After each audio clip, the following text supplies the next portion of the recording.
Clive, you made your debut back in 1964 when Middlesex had a pretty good team with some major figures then in the club's history, the likes of Titmus, Murray, Parfitt, Smith, Russell, Hooker, Price, Bennett. They didn't win anything though. Sixth highest finish was in the championship between 64 and 75. So what changed to make Middlesex so successful? The easy answer straight away will be Mike Brearley, I think. But he did change the philosophy of the whole team, really, in as much as in those days, you mentioned the big names, well, we had two teams within the team, really. If you went away and you had two changing rooms, you'd have all of the internationals. We had 4 or 5 internationals. They'd push off into one dressing room, and then the rest of us would go into another dressing room. So it wasn't a great atmosphere. That might be one of the reasons why... well, probably the main reason why we didn't win a lot. We did have some great players, as you say, or some very good players. Parfitt, Titmus, Murray and Price and yeah. But the main reason was that we weren't together as a unit, I think. And for the first 10 years of my career, I thought that perhaps was the way first-class cricket was played. But then Brearley became involved, and he was a good captain, and what he did as a good captain was to get everybody together, make everybody feel involved, and he just asked for the most junior players' advice or the most senior players' advice, and then assimilate it and make his own decision. But at least he made everybody feel involved, and we became a good team then. Yeah, and helped to win 5 county championships, 2 Benson Hedges Cups and 2 NatWest finals, Gillette finals when you were there in your 25 years. Which of those successes gave you the most pleasure? Well, I would think that most first-class cricketers would say the county championship over a period of a season, that is. So there's a lot of games take place in that and a lot of days cricket.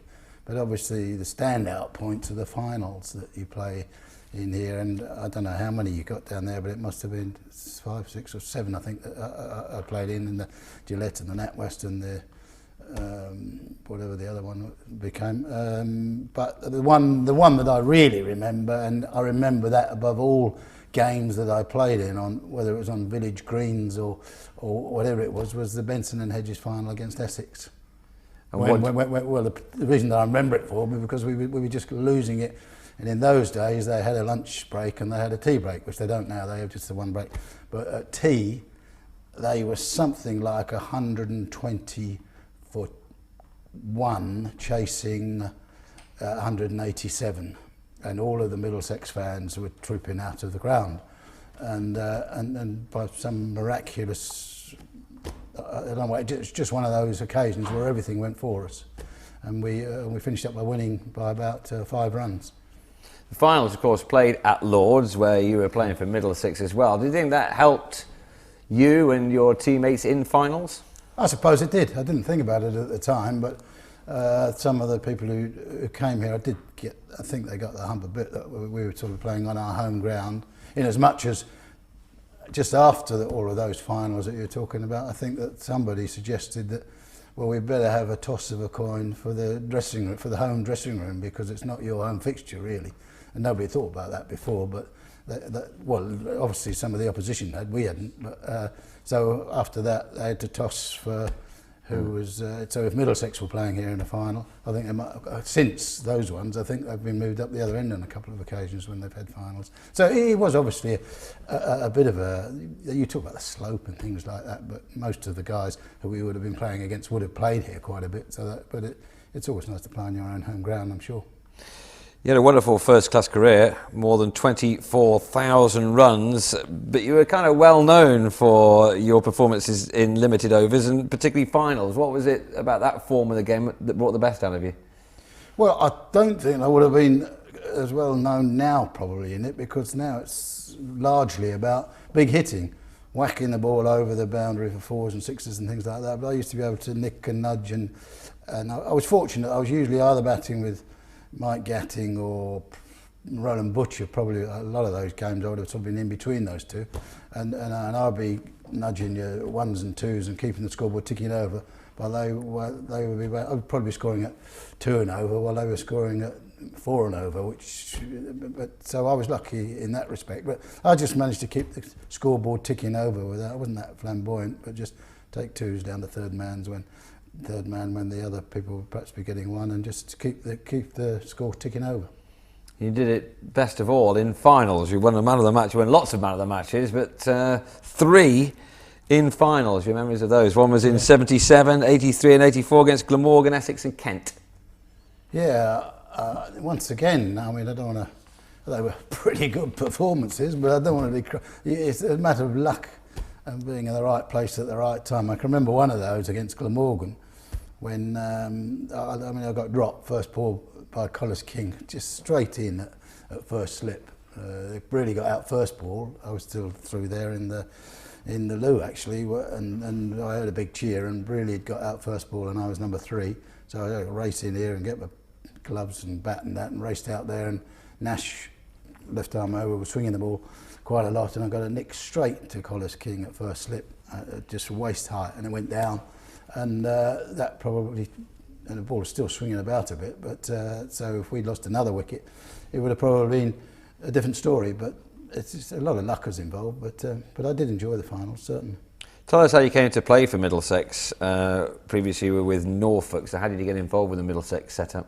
Yeah, well, there was a bit of a Norfolk-Middlesex connection, in as much as Parford had recently come down before me, and before that a guy called Bill Edrich, who was one of the twins, the Compton Edrich twins they call them, and he'd come down from Norfolk and captained Middlesex, and it just happened that he'd just retired and gone back to Norfolk and was captain of Norfolk, but he was still on the Middlesex committee, and he recommended them, the Middlesex committee, that they gave me a 3-year contract. So I didn't even have a trial, so I was very fortunate, because I hadn't done that much for Norfolk, but and when I first came down here I struggled a bit, and I think that they must have thought that they'd taken Bill Edrich's decision a bit too much to heart to give me a 3-year contract, but it all worked out. 50 years later, it's still here. You mentioned Compton and Edrich, 2 extremely famous names. What was it like following in their footsteps here? Everybody like Titmuss, Murray and Parfitt were all in awe of this guy, Compton. And they did stop talking about him on some occasions, but they were always referring back to his day. And I didn't see that much of him at Compo, other than playing in a couple of charity games with him when I first started playing. But he certainly did have that aura about him, and you felt when you came into this dressing room, because he used to come in from time to time. When he'd finished, he worked for Royd's as a PR man, and he used to come in here sometimes with some of his guests as we were playing a game, and there was an aura about him. Even when he came in, you could see how much the guys who played with him really respected him, and it was clearly something different. Had a great deal of charisma, even after he'd finished playing. You played a lot of games here at Lord's. Why is the place so, apart from that, why is the place so special for you? It's just the most wonderful place to play in the world. I've walked in here through the long room just now, and I probably walked through that long room as many times as anybody, I should think, having been employed after my cricket here. I was employed for another 20 years as a coach here, and but I still get that buzz. The old hairs on the back of the neck stand up even coming through here, and walking out when there's a full house for one of those finals is just something that, you know, I wouldn't have swapped with anybody. So more than 4 decades here with Middlesex. Not a bad place to work then. No, as I say, I wouldn't have swapped it with anybody in the world. It's you have your downs, obviously, when you're going through a bad patch or something like that, but some of the memories of some of those finals that you mentioned there I wouldn't swap with anybody. Any particular memory in all your time here that stands out? Well, from a personal point of view, it would have been my first 100 probably, which was against South Africa in 1965. I'd only just played about 2 or 3 games, and we were 50 for 5 with Pollock and some Barlow bowling, and then I had a big stand with Fred Titmuss, big stand of about 226, and I finished out with getting 138. And obviously that was only my 2nd or 3rd game, and I thought it was a piece of cake, but I realised after that there was a lot more to it than. But that was almost a full house here against South Africa. They'd just won the Test match up at Trent Bridge, and so it was a great feeling. but I was brought down to size a little bit later in the season when I was dropped.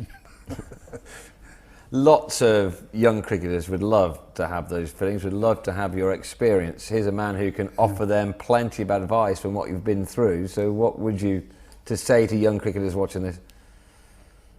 Well, I couldn't, obviously, as I've indicated already, couldn't recommend this place more highly to anybody, but they've just got to, obviously the boys that will be watching this will be useful cricketers anyway, and they've just got to work as hard as they can at the game, not necessarily take everybody's advice. You can't take everybody's advice, but work as hard at the game as they can, and a little bit of luck goes a long way as well, being in the right place at the right time.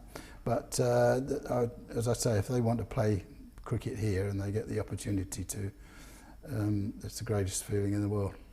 We mentioned then that you made such a name for yourself as a one-day cricketer in particular.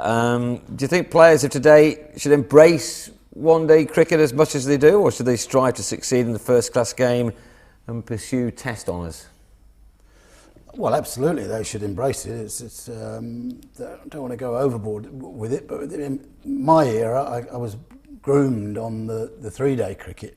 And the one-day stuff didn't start till, well, it started actually in '65, and then more regularly in '69, and then '71, the other competitions came in. But it taught me a lot. I learned a method of playing in three-day cricket, and then had to adjust when it came to the one-day cricket. And then it certainly improved the three-day cricket, because I was in a position to play all sorts of shots that I wouldn't have bothered to even have to learn if I didn't have the one-day cricket, where you're under pressure to get runs quickly.